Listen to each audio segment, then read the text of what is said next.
Hello everyone, today I will show you how you can enable the camera in Amazon app. If you find this useful, then please leave a like and subscribe.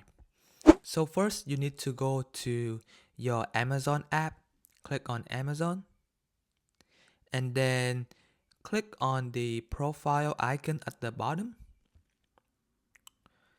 and then click on the setting icon next to your name, and then click on permissions under app settings.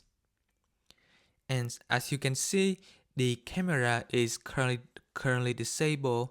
If you want to turn this on, there are several features. If you want to turn it on for all of the features, you just have to toggle this on and then allow it for all of the features.